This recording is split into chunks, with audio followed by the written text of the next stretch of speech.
Hello! How are we all doing? I'm going to go ahead and, there we go, mute that. Let me know if you can't hear me. I took the training wheels off and I'm doing this live chat thing without any technical assistance.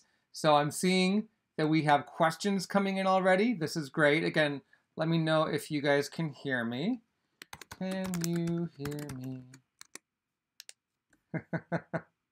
So I'm Bryan, the Director of Skincare Research at Paula's Choice Skincare, which is based in good old Seattle, Washington. I am living and working remotely in Michigan. Get to go back to Seattle every now and then to see the old crowd and all the new faces. We're growing at Paula's Choice, growing like a weed, but a good weed. So there's always new faces to see. Everyone can hear me. Great. Okay. So for today's topic, and I know I dress really casually for these things. I hope you don't mind, and I hope that it doesn't reflect on any lack of professionalism on my part. But when you work from home, you kind of, you guys are lucky I'm not in my pajamas and that my cowlicks aren't going every which way. I do shower and, do my skincare routine just for you. And of course, I have sunscreen on because I'm getting bombarded by UV rays from my windows. Even though it's still cold here and in the 20s, it's actually a sunny day. It's actually really pretty. Anyway, interesting aside about sun exposure. So I read something, I think it was in The Week magazine, which is a very cool publication that I subscribe to.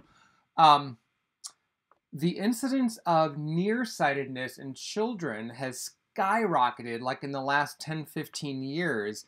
And one of the reasons that they suspect that's the case is because kids are spending so much more time staring at screens, like we're all doing now, than they used to. And apparently, even though sun exposure isn't necessarily healthy for eyes, getting a certain amount of UV exposure to bright natural light as a child's eyes are developing is critical to the final shape of their eye.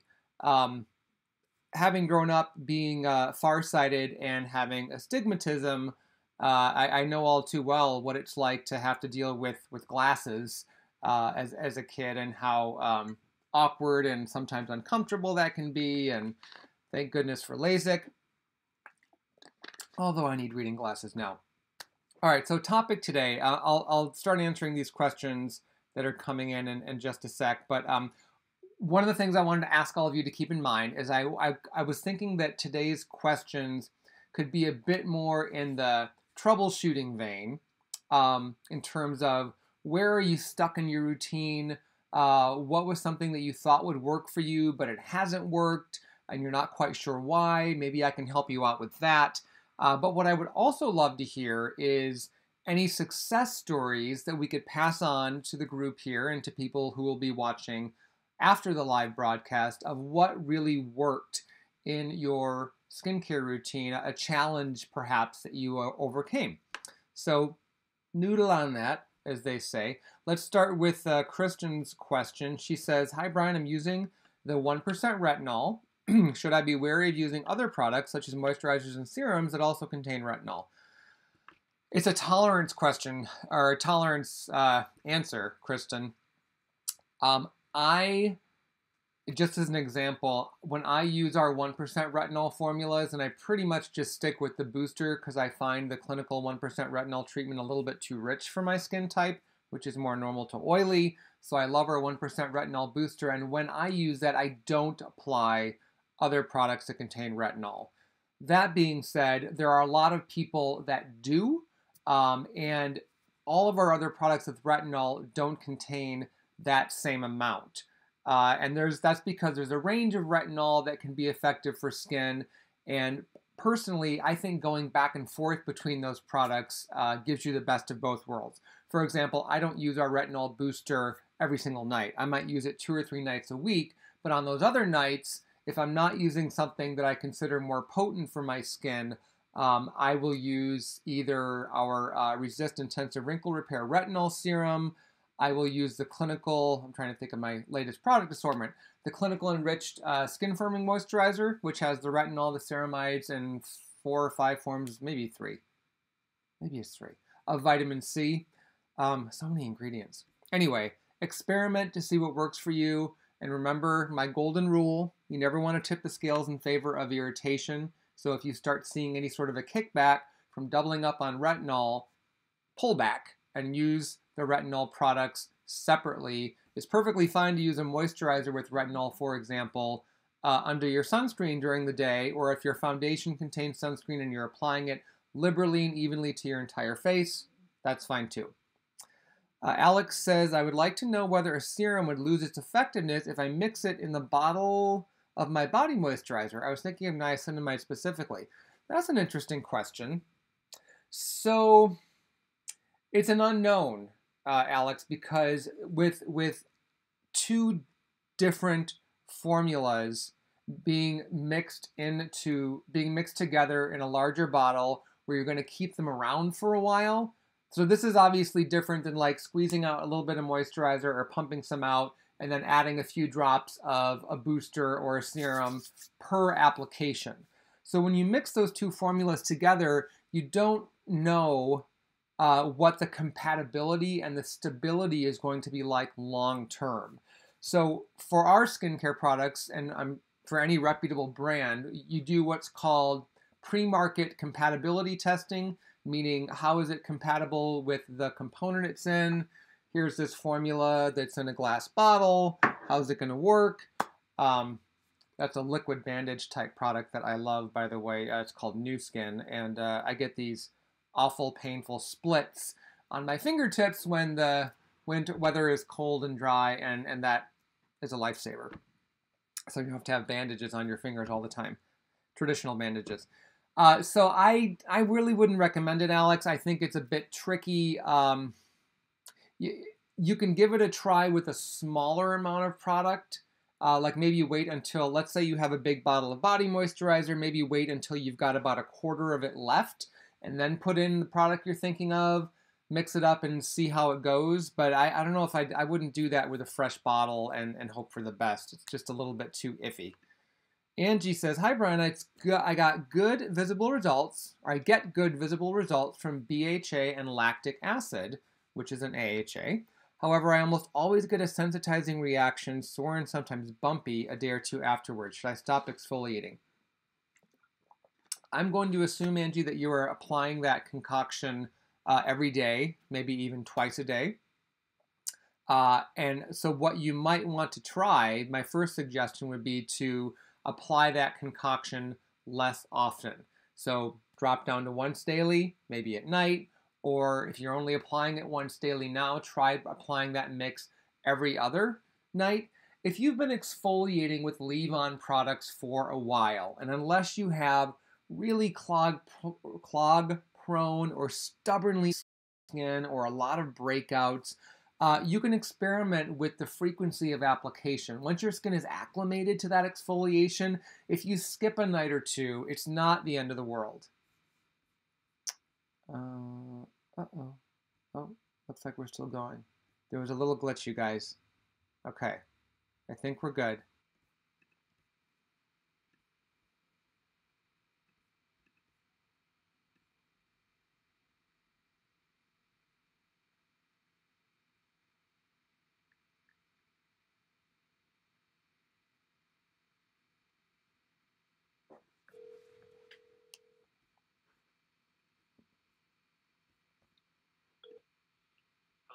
Hey, Andrew, it's Brian. Hey.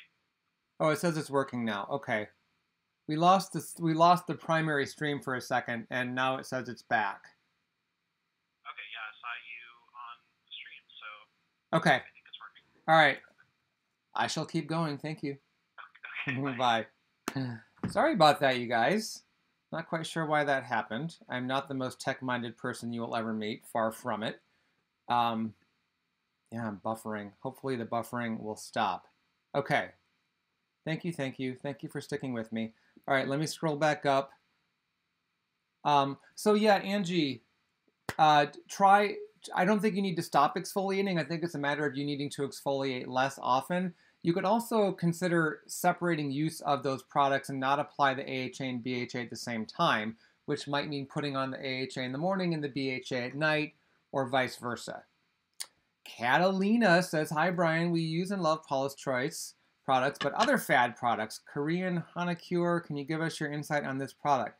Does Paula have anything similar or better? Cat in Michigan. Oh, another Michiganite. I am not familiar with the Korean Hanacure product. Let me look it up real quick. All-in-one facial starter. Multi-action facial perfected.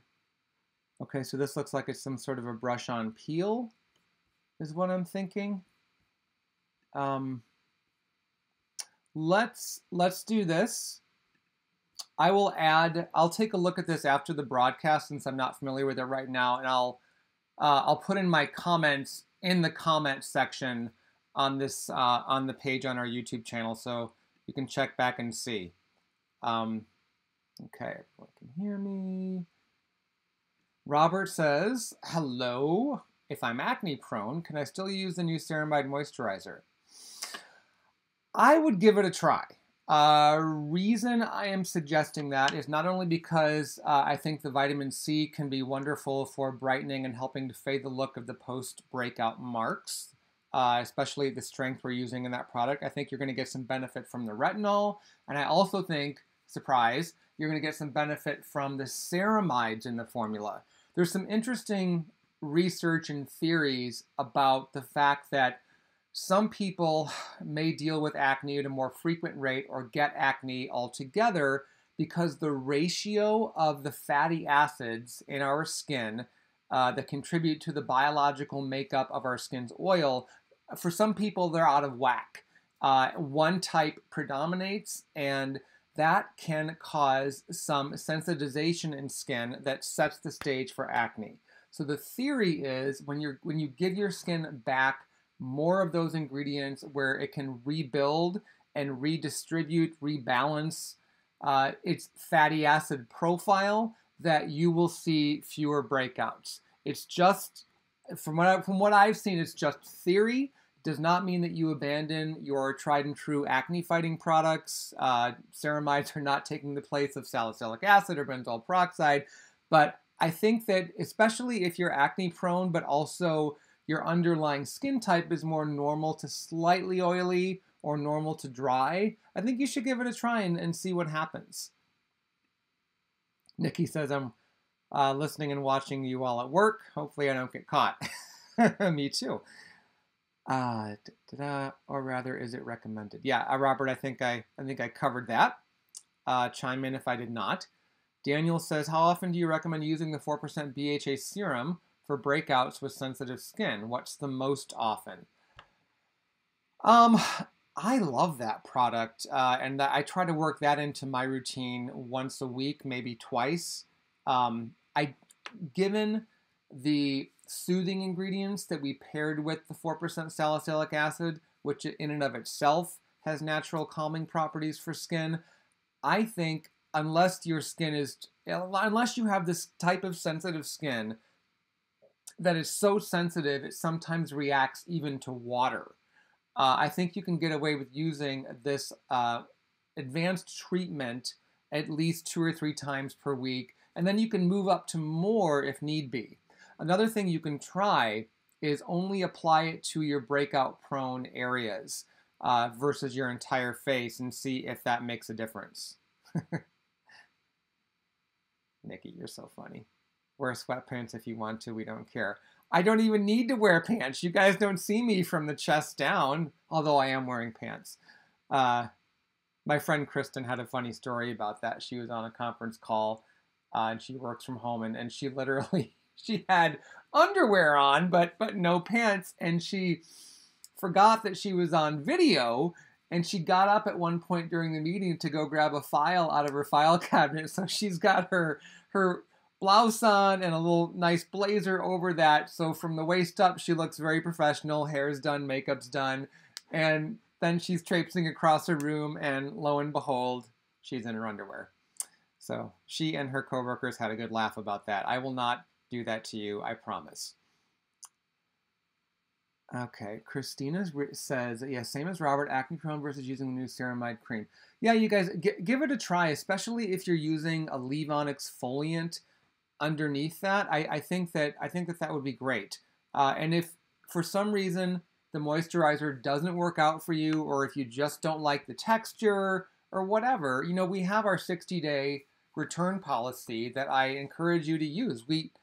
Paula's Choice is a company that wants you to be happy with what you purchase from us, and we want you to see the results that we know are possible. But just because we know the results are possible, just because that's what the research says, doesn't mean it's automatically going to work for every single person in the exact same way. As much as I wish it was that easy to say just do A, B, C, or just use these products and you're done, it often isn't that easy. So we will work with you until we find something for you that works, and if we exhaust the options, you know, we'll steer you in the direction of products that on Beautypedia that could be alternatives to what you've tried from us that didn't meet your needs. Sarah says, how often should I clean my makeup brushes to avoid breakouts? Is makeup inherently bad for skin? That is a really good question, Sarah. First of all, you should clean your makeup brushes to make sure that they continue to apply your products in the way that they're intended to do. And you want to get that buildup, the oil, the residue from products on our skin that gets transferred to our brushes. But what doesn't get transferred to our brushes, at least not to great degree, is the bacteria that causes acne. That type of bacteria actually lives deeper in the pore. It's what's considered anaerobic bacteria. That means it does not thrive in an oxygenated environment. That is precisely why the over-the-counter anti-acne active benzoyl peroxide works to kill it, because it delivers that extra oxygen molecule to the acne-causing bacteria that's inside the pore lining, and it destroys the bacteria. And it does so in a very relatively, I should say, fast manner. Even if some of that bacteria that causes acne was lurking on the surface of your skin, it would be dead, because our skin's, you know, our skin surface is exposed to oxygen in the environment that we live in. It's about 19-20% oxygen, if my grade school science memory is serving me. I know it's like 79% nitrogen, 19%. Yeah. Anyway, the point is, oxygen is all around us. So you don't have to worry about cleaning your makeup brushes to prevent acne. You do have to worry about cleaning your makeup brushes to make sure that they continue to perform and apply your makeup as flawlessly as you want them to. And that's the whole reason you're using makeup brushes as opposed to your fingers or some other less elegant tool. I don't think makeup is inherently bad for skin. Makeup is designed to stay on top of skin. It's not designed to penetrate in the same way that certain leave-on skincare products are. The ingredients, the core ingredients in the vast majority of makeup products, mascara, eyeliner, eyebrow pencil, lipsticks, facial powder, blush, concealers, they've stood the test of time, and the majority of them have a good deal of safety research behind them, particularly any of the colorants or cosmetic ingredients, makeup ingredients that are used in eye and lip products, because both of those areas are inherently more sensitive, and both of those areas are a pathway into the body itself. So no, I don't think it's inherently bad. You can be using makeup that isn't necessarily the best for your skin type, and some foundations, for example, will cause some people to break out. I wish I could say, you know, avoid this one, and this one, and you're good to go. But all of us know that even the foundations that say that they're non-comedogenic or non-acnegenic, we've all used products like that and still gotten breakouts. And so what's really going on there? MVeg Potato. Hi, Brian. How many active ingredients we can layer without it being too much for skin? I want to incorporate an exfoliant, niacinamide, retinol, vitamin C, and azelaic acid, but don't want to overdo it. Another good question. So skin can handle a lot. And all of the ingredients you mentioned can certainly be layered at the same time. I would advise doing that at night if you're like me and want fewer layers of products, even if they're thin layers, on your skin during the day. Again, this comes back to paying attention to how your skin responds, and if you are seeing any signs, any kickback in the wrong direction, you're seeing signs of sensitivity, redness, flaking, your skin may look dull. You just need to make sure that that isn't happening. And then I think you can use all of those products all at once. And if you can find products that combine them so you can save a step, that's better. In some cases, depending on the ingredient in the formula, that isn't always possible. I know we're asked about that sometimes here at Paula's Choice. People want to know why we can't just create one product, like a serum, that has every great ingredient in there. And there's various reasons for that, not necessarily compatibility per se in terms of you can't use this ingredient and this ingredient at the same time. It's how well do they play together in the same formula? What pH do the ingredients work best at? What base do they work best in terms of delivery to the skin? All of that has to be taken into account. And then there's also concentration protocols, and one product can't possibly contain every ingredient for skin in much the same way one recipe for a meal, a casserole, whatever, could contain every conceivable nutritious ingredient for skin. Some nutrients do better when they're not warmed up. Some ingredients, like some nutrients such as those in tomatoes, actually become more bioavailable when they're heated. I hope that gives you an idea of the variables involved in that process. But yeah, again, what I would love an all-inclusive anti-aging product that gave my skin exactly everything it needed in the right concentrations, in a vehicle that would work for my skin type, and on and on and on. And as soon as that type of technology is available, believe me, we'll look into it. Anthony says, I'd like to know your advice on tretinoin or Differin, both of which are prescription medications, prescription retinoids, typically prescribed for acne. He says, at what point do I apply it? Peeps always say you need to wait 30 minutes for your face to dry, blah, blah, blah. So the whole notion of waiting 30 minutes to apply your prescription retinoid harkens back to the days when those products first hit the market and dermatologists were advising their patients to wash their faces with soap. Typically a bar soap like Purpose soap. That's what I was told to do. And what happens is that because that a standard classic bar soap, even one that's specially made for the face, throws off your skin's pH. Your skin is naturally acidic. A classic soap is naturally going to be alkaline, which that's one of the reasons why after you wash your face with soap, it feels a little bit tight or dry, like it's almost a size too small. Part of that is because of how well soap cleans, but another part of it is because the alkaline nature disrupts what's known as skin's acid mantle. So it throws that out of whack, and it takes your skin some time to get back into balance. And guess how much time it typically takes? About 20 to 30 minutes. So that's where that tip came from. If you are using a gentle, water-soluble cleanser, gel, foam, cream to foam, cleansing oil, take your pick. As long as it's gentle, you don't need to wait. So then the next question, when does that product get applied in your routine? Assuming you're applying it at night, which is the typical direction from pharmacists, you would cleanse. If you use a toner, you would apply that. If you use another treatment type product like an essence or an exfoliant, that would go on. And then from that point in the routine, you'd want to look at the texture of the retinoid versus the texture, or compared to the texture of the other products you have yet to apply. So let's say those last two products you have yet to apply are a serum and a moisturizer. And let's say that the retinoid, let's say you're using a Differin gel or Retin-A micro, which has a lighter texture. If the retinoid's texture is lighter than the serum, then it goes on after your exfoliant. If it's heavier than your serum, then you would put it on after. Believe me, the active ingredient is still going to penetrate. There's nothing in modern skincare that puts such a barrier on your face that other ingredients just can't get through. That's a skincare myth. And then you would finish with your moisturizer.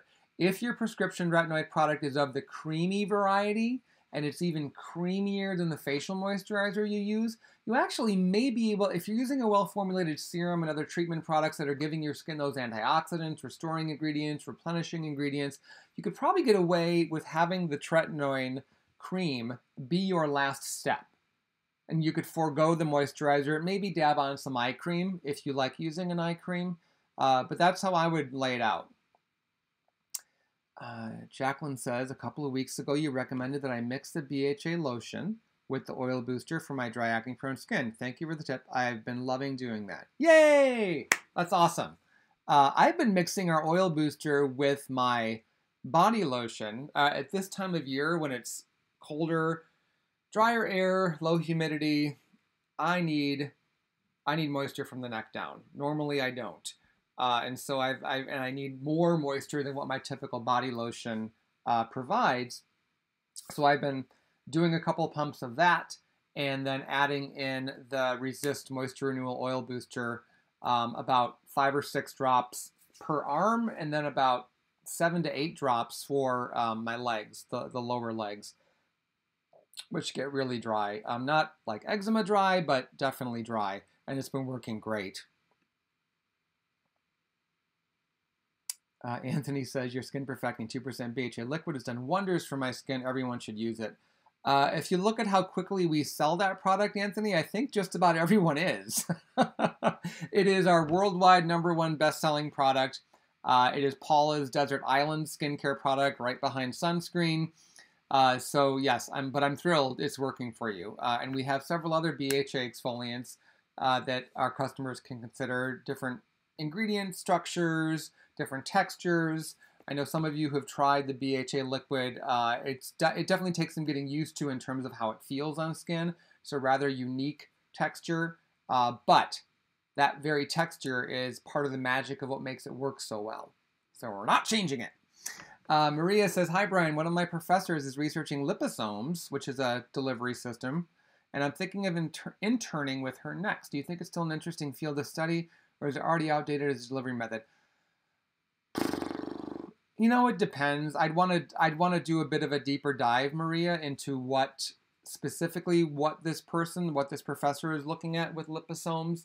On the surface, it's definitely a dated technology. There are better ways to deliver ingredients to the skin, although liposomes are kind of like the progenitor to all of that. So I would just ask him or her for a bit more information and see what you can find out. And if that person is perhaps considering looking at alternatives to liposomes as well. One of the interesting things about liposomes, lipo meaning fat, so you've got like a fatty acid type bubble around an ingredient. They're used often, or various fatty acids are actually used to envelope various peptides. Because a lot of the peptides, even the lab engineered ones, without that type of a delivery system, they pretty much don't reach the areas in skin where you want them to land. Because, as I've mentioned before, our skin, the skin surface, its natural defense system is actually pretty good at keeping things out. And there are enzymes within skin surface that are basically little guards. And if they don't recognize what the peptide is that you're putting on, they're going to go after it, and it's going to be broken down and become ineffective before it can actually do what peptides are supposed to do for skin. So that's a good example of using something like a liposome, a fatty acid type delivery system that can skirt past those defensive enzymes and get the peptide to where it's supposed to go.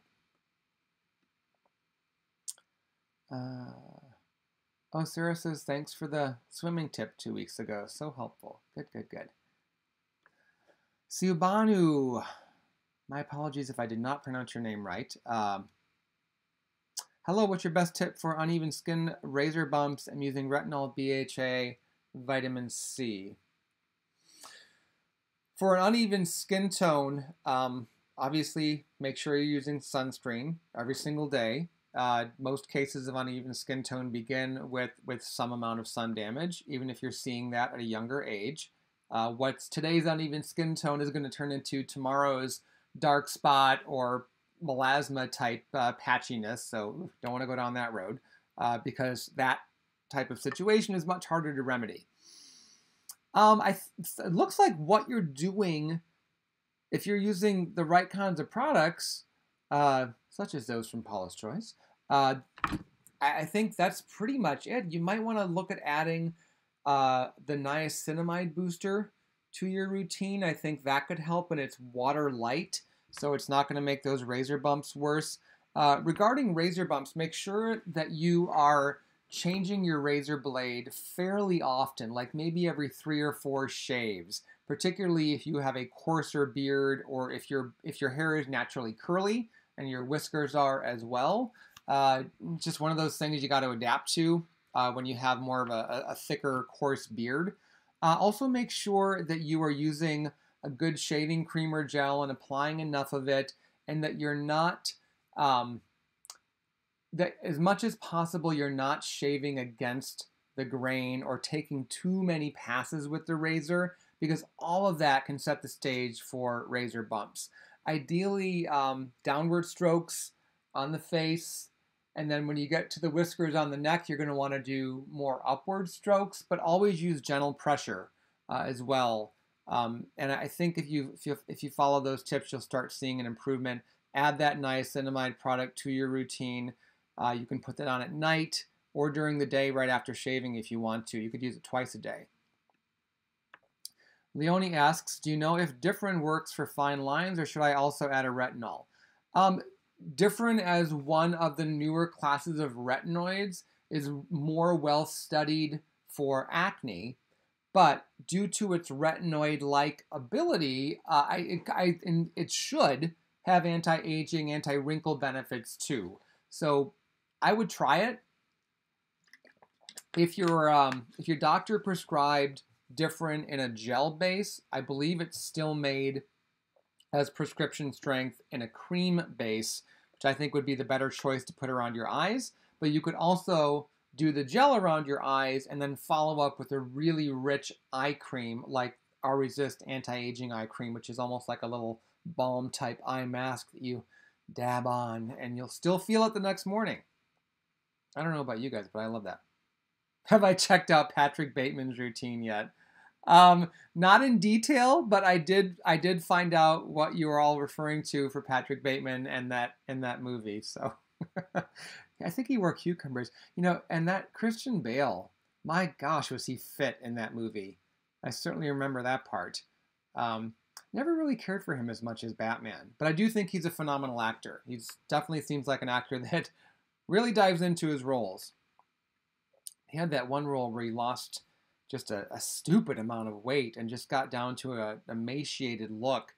But that's dedication. Wow. Okay. Nikki is asking, would you recommend mixing the new ceramide moisturizer with Resist Omega Plus serum for additional season hydration? Yes, I think that could be a brilliant combination, and it introduces those omega fatty acids and even more ceramides into your routine. SM12, too much niacinamide is giving me small red bumps. Really wish PC didn't use so much of it in almost all their products, just using the Essence Skin Brightening Treatment once a week, Radiance Mask. Yeah, you're using, we don't use, I know it seems like we use niacinamide a lot, but we are somewhat selective. It's not in everything, but it is in all of the products you're using, and in higher amounts in some of them. I'm someone that can't double or triple up on niacinamide. For example, I can't use our 10% niacinamide booster on a regular basis. It's just too much niacinamide for me, but I can use the Skin Balancing Invisible Finish Moisture Gel, which has niacinamide in it, and I can use the Radiance Renewal Mask, which I will often put on over a lightweight moisturizer at night, just kind of like goop it on my skin because it's so super hydrating. And it's one of those masks where the texture is such that I get that really rich, lasting hydration that I need when the surface starts getting dehydrated, but I don't have to worry about it being too creamy for me, and so therefore it's going to clog my pores because I'm combination skin. Let's see. Murado says, hello from Sweden, Bryan. I'm going to be in Sweden in May if everything goes well. I think we're doing a European Union tour, Paula and I, and we are doing a stop in Stockholm at Skin City. Love that shirt and chain. I have two questions. First one is how much ceramides are in the new PC moisturizer? I don't have that information off the top of my head, but I mean, to answer simply, a lot. More than in any of our other products that contain ceramides. We made sure that the ratio of ceramides to the other ingredients was in a really nice balance to give you the best possible benefits. But right here in the moment, I don't have that concentration information. Okay. And then Sarah says, in reference to my above question, is there an age when acne stops for most people? I've had acne since I was 10 years old and I'm in my early 20s now. It depends, Sarah. I wish I could say, you know, once you get into your 30s, you're in the clear. Some women who have acne earlier in life, starting maybe around the time of their first cycle, as they get into the teen years or even before that, it'll continue into their 20s and then it levels off. And you'll go through your late 20s, 30s, and 40s with perfectly clear skin. And then when the change of life happens, you know what I'm talking about, the acne starts up all over again with that internal shift that's going on. And the way that acne is treated, I know a lot of people will say, oh, it's adult acne. Or they'll say, oh, it's adult acne because it's caused by stress. So teens don't have stress. If anything, teens can have just as much stress as adults, but what they often lack is a means for dealing with or productively controlling that stress, whereas adults have kind of, through the passage of time and experience, learned how to manage the stress. A lot of teens are still learning that, and so yeah, that whole notion that it's adult acne if it's caused by stress, teen acne can just as easily be caused by stress. So yeah, Sarah, that's kind of a long-winded way to say I just don't know. I've never seen anything in the research other than both for men and women when you get past the age of 70. And if you live that long, consider yourself lucky. That's actually, I think, a good thing, especially if you've taken care of yourself. And then you get to that age where you just really stop giving a flying fig about what anybody else thinks, and you're really enjoying life. So, but yeah, I have seen research showing that acne past the age of 70 in both men and women is pretty much unheard of. And that stands to reason because internal factors have really leveled off by then. The skin isn't producing as much oil as it used to. And there's other physiologic changes that are happening that make the prevalence of acne, it's almost impossible for it to even form. And that's, you know, I guess something to look forward to. Not still going. Oh no, hello, you're back. Okay. Sorry guys, I'm catching up. Okay. I'm going to take Donna's question, and then I'm going to skip around a bit because we have about 20 minutes left. Donna says, I've had very stubborn adult hormonal acne, jawline, chin, cysts. That actually, I'm glad that this came up right after I just said what I said, because where adults break out compared to where teens break out, there can be some differences there. And precisely the area where Donna is mentioning she has acne is where a lot of adults deal with it, whereas teens can certainly get acne in that area, but also anywhere else, maybe the chest, maybe the back as well. There's more oil glands in both places. So Donna says she's been using Retin-A again and started using BHA 4% from us. and noticed a dramatic increase in effectiveness. Is this okay for one routine? Yeah, absolutely. Um, I would also, with your dermatologist, okay, I think you can also add a benzoyl peroxide product to your routine, maybe separate from those two if you're worried about that being too much. So, for example, maybe you're applying the BHA and the tretinoin, which is, okay, retin-A, combo at night, and then you can put on benzoyl peroxide after you cleanse in the morning. I think that would be helpful. If you are, Donna, if you're having some dryness, take a look at our Resist Omega Plus Complex. That serum has a really light lotion texture, and I think that that might be a nice add-on product to your routine for some hydration and also for the calming and the balancing benefits that the omega-3 fatty acids bring to your skin. Okay, so I'm skipping down to the bottom because I know that I don't always get to those last questions that people contribute. Nis or Nice says, I've had breakouts from age 10 and I am now 43. Maybe 70, I'll finally be free. Woohoo! Oh, I hope so. I still break out every now and then. I'm 44, and you know, I don't think it's almost like a security blanket what I'm about to say because I don't know if I'll ever get to that age, maybe 70, where I just feel better knowing that I have anti-acne products in the house. Some people feel that way about chocolate chip cookies. Some people feel that way about coffee or red wine. I feel that way about benzoyl peroxide and salicylic acid. Because I have found that when I am, and this is not an endorsement for the brand, proactive about treating the acne before it gets really bad, then it just doesn't last as long. It often, you know, won't come to a big bad head. I won't be left with a post-acne mark, which those are just stubborn as all get out. Okay, Dort says, now that the Resist azelaic acid product may make its way to the US, are we in Europe getting a new product that will be exclusive to us? Oh, maybe. Something with azelaic acid that would be exclusive to you.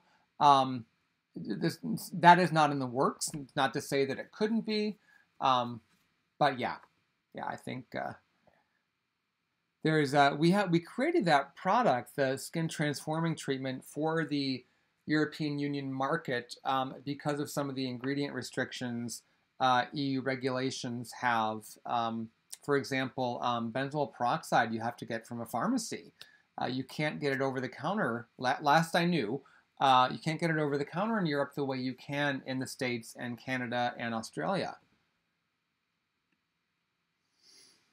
Nikki's saying, asking, can you talk more about Resist Advanced Pore Refining Treatment 4% BHA? I'm ordering a sample, but cannot decide whether it would be better to use daily in place of the 2% BHA liquid. Sure. Sandra loves her niacinamide. Yay. Paula's a big niacinamide fan. She can use that booster. She can't use our retinol booster. Different strokes for different folks. So, Nikki, I mean, I look at the pore refining treatment, which is a product I love, as an adjunct to my daily exfoliant, which in my case is the Calm Redness Relief 1% BHA Lotion Exfoliant. So that is my, my go-to for general exfoliating maintenance. And then about once or twice a week, I'll put on the advanced pore refining treatment, and I'll use that as my only exfoliant for that night. Some people like to layer. That's fine. You got to experiment to see what works for you. My skin tends to do well with one exfoliant applied at a time. It's just something I've learned over the years. So if you are enjoying the results from the 2% BHA liquid, I don't think it's necessary to swap that out for the 4% that you would then apply every night. I do think that you should give this product a try, both on its own, use it on a night that you would normally apply the 2% BHA liquid, You know, whether it's Monday, Wednesday, Friday, you put on the 4%. The rest of the nights of a week, you're doing your usual 2%. And you could also try layering it, particularly over the areas where you have stubborn bumps or clogged pores. So that would be my advice. See what you think. Jacqueline, tried putting my skincare products on my husband, but he doesn't like how it feels. What are the most basic products that he should own that have a very lightweight feeling on the skin? And that's a big deal for a lot of guys.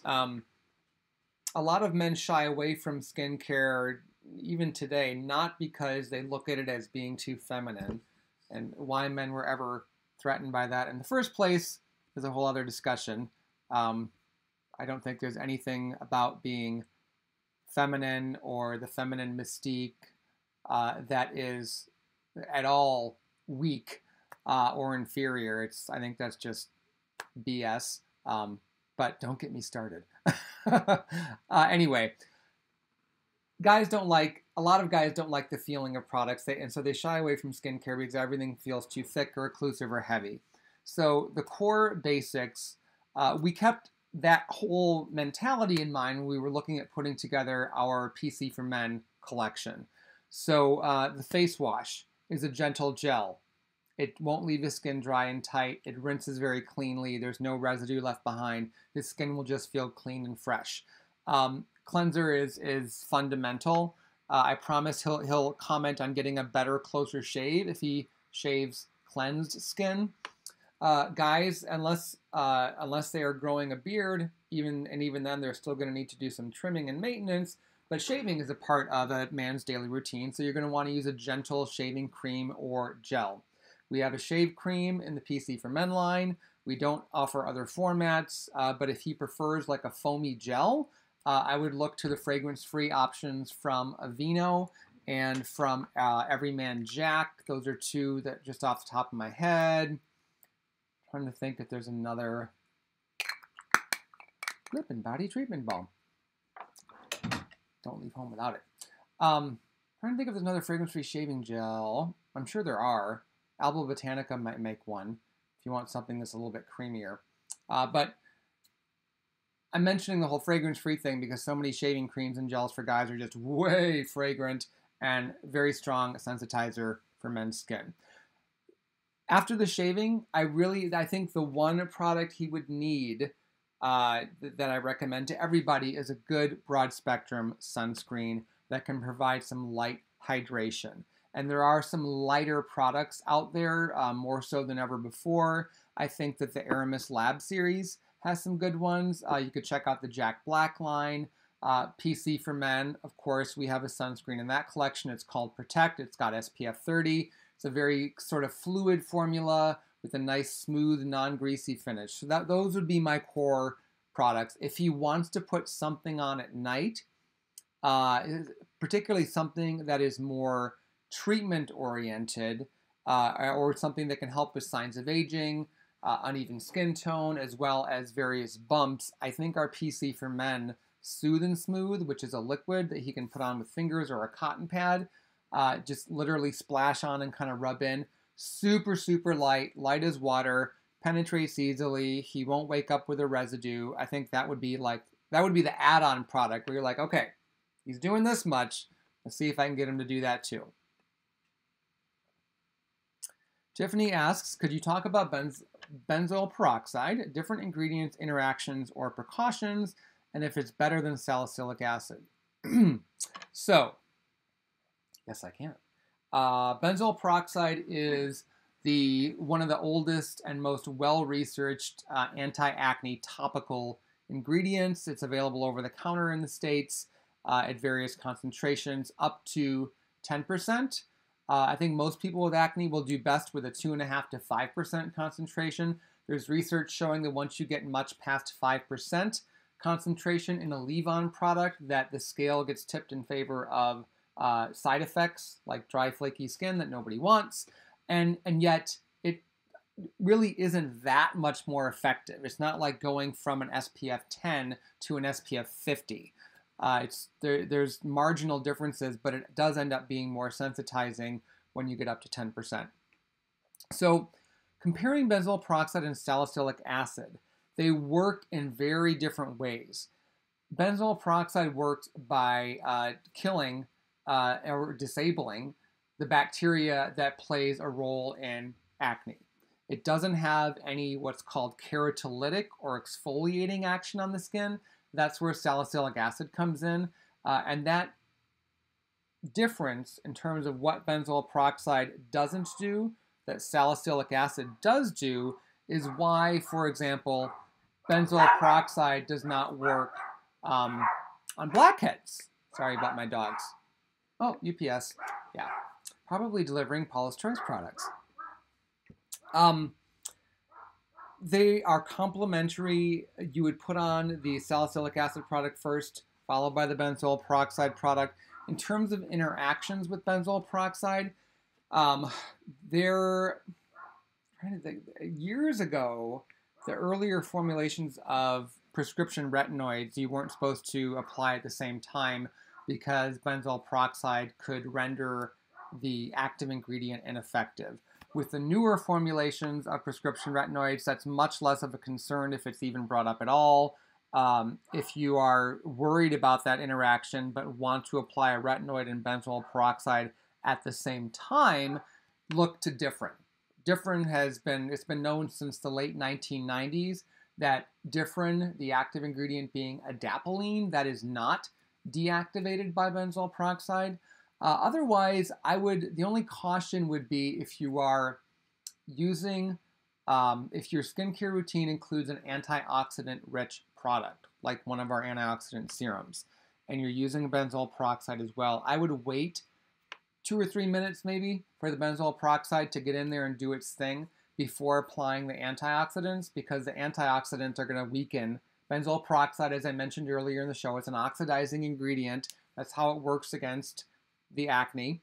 And antioxidants work by thwarting or intercepting those damaging molecules that release what's called reactive oxygen species, among other things, a term for free radicals. So that would be really it, though. Everything else, you can layer benzoyl peroxide and salicylic acid with retinol. If you want to, you can use niacinamide, you can use vitamin C. There isn't any precaution there, other than, as always, paying attention to how your skin responds. Stavros K says, does inclusion of silicones make it harder for next steps to absorb in the skin? Thank you so much for your live chats. No, I have a sense of where this information is coming from. I don't think it's correct. I think that there's a misunderstanding that silicones like dimethicone, cyclopentasiloxane, various silicone polymers like dimethicone, vinyl dimethicone cross polymer, phenyl trimethicone, that they form an impenetrable barrier on the skin, and they don't do that.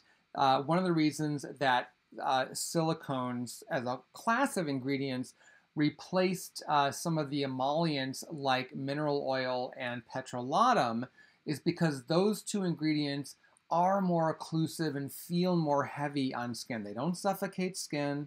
Skin doesn't breathe. It doesn't have a respiratory system.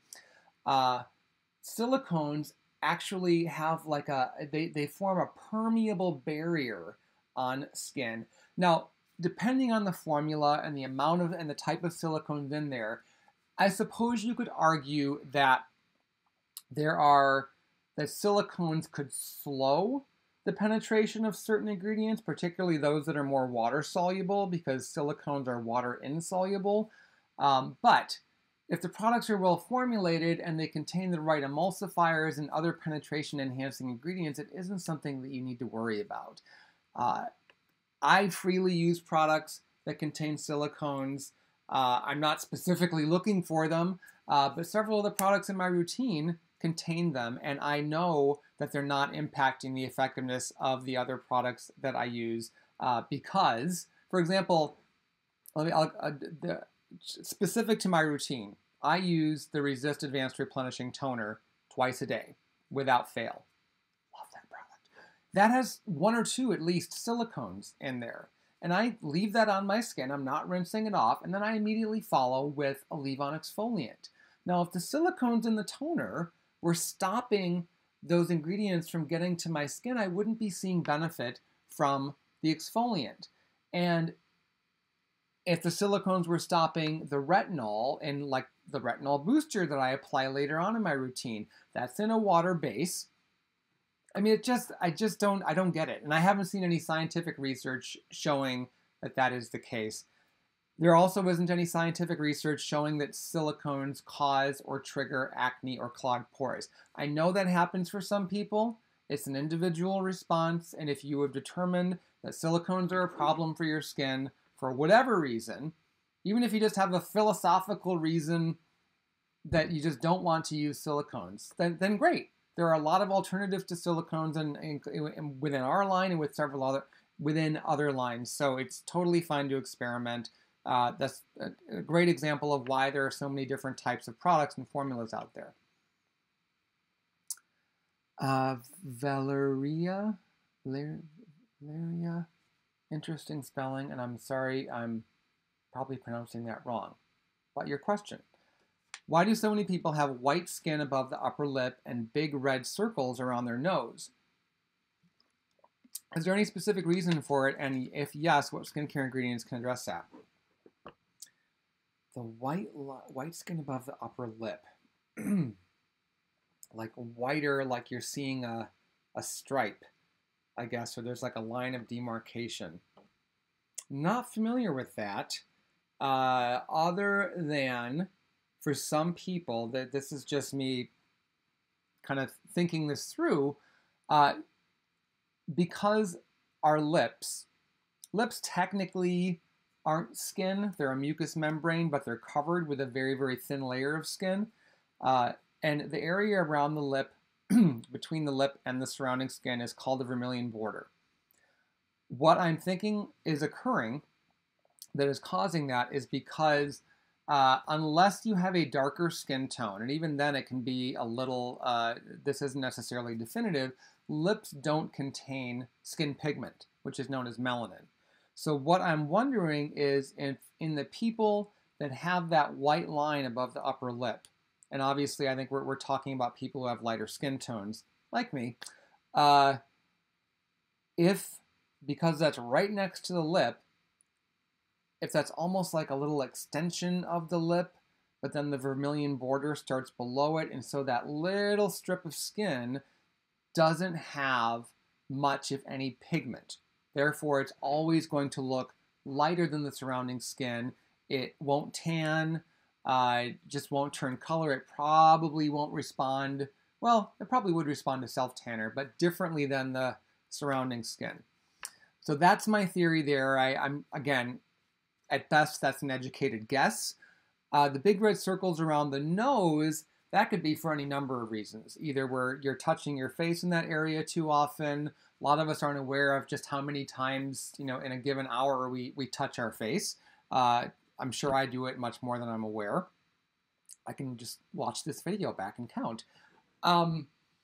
Allergies, the skin in this area here, right where the cheek meets the corner of the nose, for a lot of people, that is just a more delicate, sensitive area, and it can be more prone to redness. It's actually, when I see somebody in public that has a very nicely made up face, I'll sometimes notice that they missed the area around their nose with their concealer or foundation. Either that or they've blown their nose, rubbed the nose, and that the makeup they applied gets rubbed off. So I think really that's low grade or chronic sensitization, and the more calming ingredient you can apply to that area, particularly at night, the better. And even what you can try, if this is a concern of yours, particularly if it's allergy season or cold and flu season, is to apply a very thin layer after you wash your face and whatnot of hydrocortisone cream to that area, and then apply an emollient balm type product. This is right before bed stuff. CeraVe's healing ointment, I think, is a great product to look at. It is sort of like Aquaphor on steroids in a sense, but those steroids are ceramides, which are not drugs. So don't worry about that. And also don't worry, we're talking short-term use of the hydrocortisone. I know a lot of people are concerned about using hydrocortisone too often because it will thin the skin. Number one, how concerned should you really be about skin thinning right here versus here or on the cheeks? Not very. And we're talking long, like long-term use, like months and months and months, as opposed to what I'm suggesting, which is to use the hydrocortisone until that redness is more under control, and see if that helps. Ooh, 3 o'clock. All right, I'm going to do 2 more questions, and I'll sign off. This has been great. Thank you so much for all the questions. Marlo, I love that name.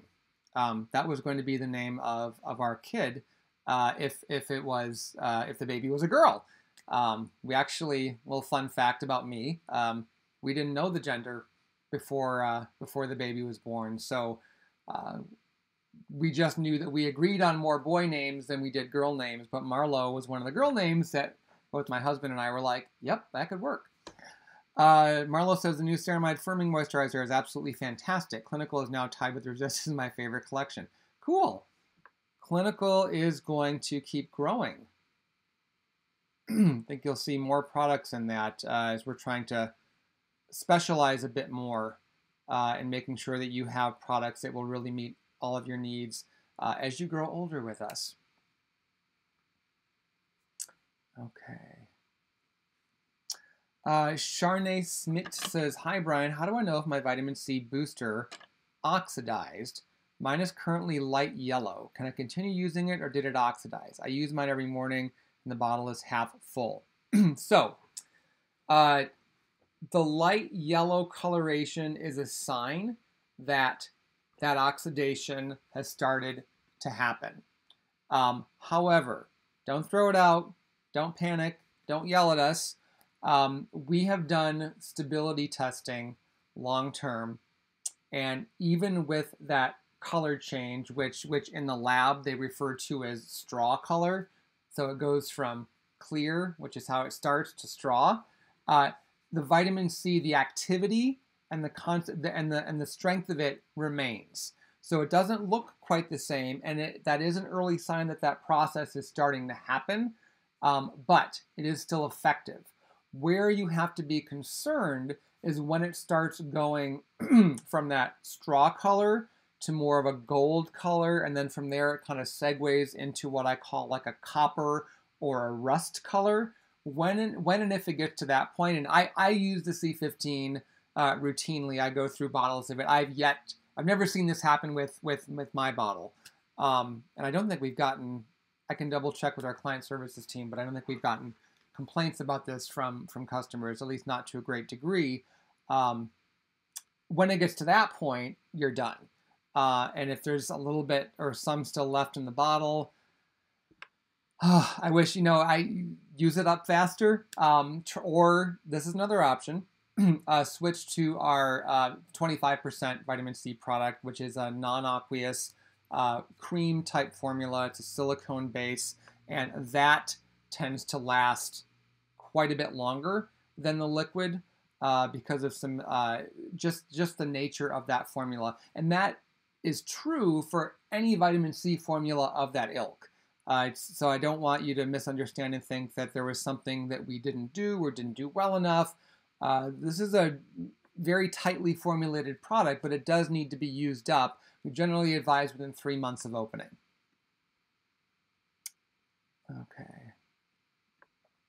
Okay, last question. Oh,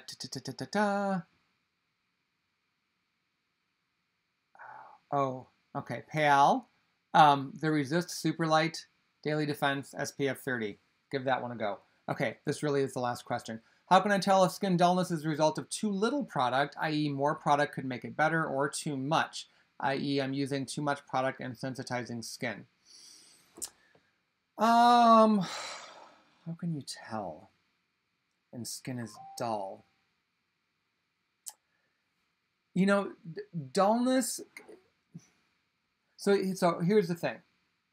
If you're using too many products that are too bioactive for your skin and you're noticing you're getting some dullness, maybe along with some flakiness, it could be that those products are dehydrating they're drying out the uppermost layers of your skin, and you can remedy that problem by either using the bioactive products less frequently, stop throwing everything at your skin all at once, try alternating the products. It's totally fine to do that. You can have your wardrobe of treatment products, and so you're not using everything all at the same time. Or you can switch to a richer moisturizer, something that's more hydrating and replenishing to get that balance back. In terms of doing too little, the only thing that's coming to mind is that maybe you're using an exfoliant that isn't enough for your skin. Maybe you have more built up layers of dead skin or more sun damage than you thought, and you need to use something that's a little bit more potent to really get over that hurdle of dullness. So give those tactics a try, and let me know how it works. I love it when you guys come back and tell me how my information, how my advice is working for you, and feel free to do it even if it didn't work, and we'll try something else. There's more than one solution. So as always, sorry about that. Thank you for taking the time to watch. Thank you for taking the time to participate. I love your questions. They keep me on my toes, and they make me want to keep researching and doing what we do at Paula's Choice to help you have great skin and really to get that message out about truth and beauty. Because once you know the truth, you'll be able to make beautiful decisions about how to take the best care of your skin. And that's what it's all about, at least if you're watching this. So thank you for watching. Next week, next Thursday, I'm pretty sure it's going to be Thursday, but Paula is taking over the live chat seat. She's going to throw her hat into the ring. I know she did the beauty couch this week with Desiree just yesterday, so you can check that out on our Facebook page. Don't think it's on YouTube just yet. But so I will not be here for the live chat next week, but I should be picking it up the very first Thursday of February, and I'll keep you guys posted. So thanks again.